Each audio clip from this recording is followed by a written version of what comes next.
안녕하세요. 뉴스 속 날씨 유다현입니다. 지난 5일 남해안에서 올해 첫 적조주의보가 발령됐습니다.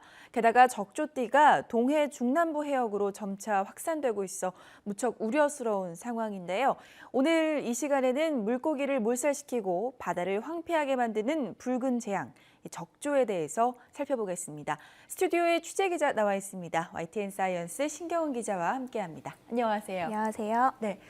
자, 불과 한 달 전에는 녹조로 비상이었는데 이제는 또 적조가 나타났어요. 네. 우선 적조란 무엇인지 알려주시죠. 네, 이 적조는 식물성 플랑크톤이 대량 번식해서 이 바다를 붉게 물들이는 현상을 말하는데요.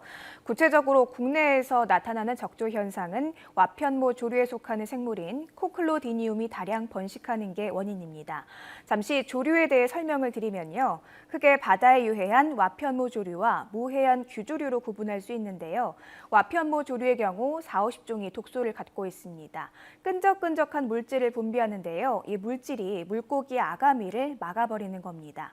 이 적조 유해 생물인 코클로디니움이 독성을 지닌 와편모 조류의 대표적인 종류로 꼽힙니다. 네. 그렇다면 현재 국내 연안의 적조 발생 현황은 어떤 건지도 궁금한데요. 자세히 설명해 주시죠.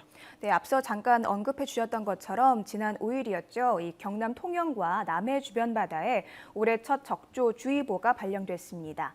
적조주의보는 적조 생물의 밀도가 밀리리터당 100개체 이상인 경우 내려집니다. 또 지난 13일에는 전남 고흥에서 경남 거제 사이 해역에 내려졌던 적조주의보가 적조경보로 대체 발령됐죠.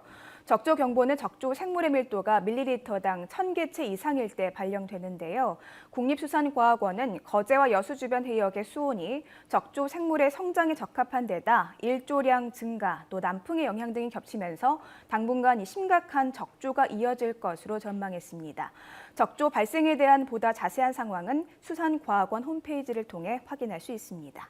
네, 자, 거의 매년 적조 피해에 대한 뉴스를 접하는 것 같은데 우리나라에 원래 이렇게 적조가 심했었나요?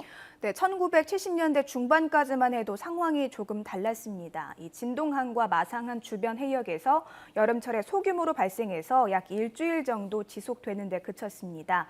하지만 1995년 코클로디니움으로 인한 대규모 적조 현상이 나타난 이후 거의 매년 적조가 반복되고 있습니다.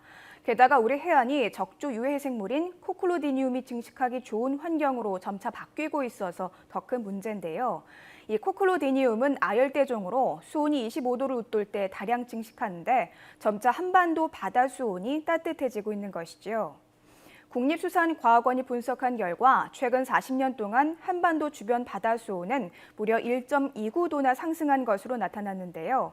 이는 세계 평균인 0.4도보다 무려 3배가량 높은 수치입니다. 잠시 전문가의 설명 들어보실까요? 90년대 중반 이후부터 거의 매년 이제 적조를 일으키는데요. 이런 것이 아무래도 이제 그 이종의 어떤 아열대에서 잘 자라는 어떤 그런 특성이 있다 보니까 우리나라 한반도 연안의 수온도 상승하고 뭐 이런 것들이 이종이 그래도 잘 살 수 있는 어떤 그런 환경으로 변했기 때문에 적조를 매년 일으키는 것으로 이렇게 보고 있습니다. 네, 이렇게 지구 온난화로 인한 영향이 우리 바다 생태계까지 이렇게 영향을 미치고 있는데요. 그렇다면 수온이 상승하는 것 외에 적조 유해 생물이 증식하기 좋은 환경을 만드는 요인은 없나요? 네, 또 다른 요인들도 있습니다. 이 적조 유해 생물인 코클로디니움은 낮이 되면 표층으로 올라가서 빛을 받고요. 저녁이 되면 다시 아래로 내려가는데요. 바다 밑에 퇴적해 있는 영양 염류를 에너지원으로 삼아서 번식하는 겁니다. 그런데 비가 적게 오면 강물로부터 영양 염류가 적게 공급됩니다. 이렇게 되면 경쟁 관계에 있는 다른 조류들은 번식을 못하지만 수직 운동이 가능한 코클로디니움은 살아남을 수 있는 것이죠. 이 강수량의 영향도 있지만 결국 근본적으로는 바다 오염이 문제라는 지적도 나오고 있는데요. 오랜 시간에 걸쳐서 심해 퇴적된 영양 염류들이 사라져야 유해한 적조 생물도 사라질 수 있다는 겁니다. 또 비가 올 때 육지에서 씻겨 내려오는 토사, 비료, 쓰레기 등도 적조 발생에 큰 영향을 주는 요소로 꼽힙니다. 네, 그렇다면 현재 적조 현상을 해결할 수 있는 방법들은 어떤 것들이 있을까요? 우선 현재로서는 이 황토를 바다에 뿌리는 것이 거의 유일한 해결책으로 꼽히는데요. 이외에도 화학약품, 오존, 초음파, 또 천적 생물 이용 등 다양한 방법이 시도되고 있지만 큰 효과는 거두지 못하고 있습니다. 이 황토 사용도 실효성과 역작용에 대해서 많은 논란이 있긴 한데요. 국내에서는 지난 1996년부터 코클로디니움을 줄이기 위해 황토가 사용됐습니다. 황토 속에 철이나 알루미늄 같은 금속 성분이 코클로디니움의 얇은 세포막을 터뜨리기 때문입니다. 네, 한때 황토의 실효성과 환경 오염 논란이 거세게 일어났던 것으로 알고 있는데요. 이 황토가 모든 적조 생물에 효과가 있는 건 아니라면서요? 네, 그렇습니다. 이 적조를 일으키는 생물은 약 70여 종에 이른다고 합니다. 이 코클로디니움은 껍질이 없고 점액질 성분이 있어서 황토가 효과를 발휘하지만 껍질이 있는 적조 생물이 나타날 경우 황토 살포는 소용이 없게 됩니다. 지구 온난화로 인해 각종 유해 적조 생물이 발생할 수 있는 만큼 황토로 해결할 수 없는 새로운 적조 생물에 대한 근본적인 대책 마련이 시급해 보입니다. 네, 피해가 발생하기 전에 미리 막는 게 가장 효과적인 방제법이 아닐까라는 생각이 드는데, 그런데 이 적조를 미리 예측할 수 있는 시스템은 없나요? 네, 지금 연구 개발되고 있는 것들이 있습니다. 우선 서울대 지구환경과학부 정혜진 교수팀이 개발한 유해성 적조 발생 조기 예측 및 예보 기술이 있는데요. 정 교수팀은 유해성 적조를 일으키는 코클로디니움이 어떤 환경에서 발생하는지를 살폈습니다.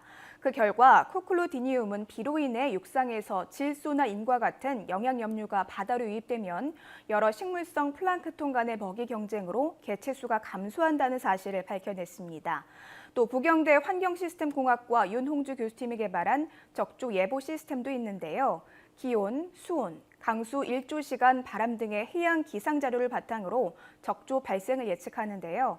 이 피해가 발생했던 지역에는 실제로 적조가 발생하기 약 3일에서 9일 전에 80% 정도의 정확도로 예측이 가능하다고 합니다. 네, 그렇다면 장기적인 관점에서 이렇게 적조를 해결할 수 있는 방안은 어떤 것들이 있을까요? 네, 무엇보다 이 적조를 사전에 미리 좀 알아보고 그다음에 빨리 좀 방지하는 것이 제일 효과적인 방법일 거라고 생각을 하는데요. 이를 위해서는 우선 예보 시스템의 정확도를 높이는 연구 개발이 무엇보다 중요하겠죠. 이웃나라 일본의 경우를 모범 사례로 참고할 만한데요. 일본 같은 경우에는 적조가 자주 발생하는 해역에서 일주일 단위로 정밀한 해양 관측을 해서 적조 피해를 방지하고 있습니다. 우리나라도 해양 정보를 보다 신속하게 활용할 수 있어야 할 것 같습니다. 또 전문가들은 지자체와 수산과학원, 학회 등 적조 대응 네트워크를 통해서 유해 적조를 보다 신속하게 예측하고 방지하는 것도 필요하다고 입을 모으고 있습니다. 네, 송일고 외양간 고치기 전에 적조로 인한 피해를 막을 수 있는 대안이 마련되길 기대해 보겠습니다. 네, 오늘도 수고하셨습니다. 최근 3년 동안 적조로 인한 피해액이 무려 340억 원에 이른다고 합니다. 더 이상 어민들의 피해가 발생하지 않도록 선제적인 대책 마련이 시급해 보입니다. 오늘 준비한 뉴스 속 날씨는 여기까지입니다. 시청해주신 여러분 감사합니다.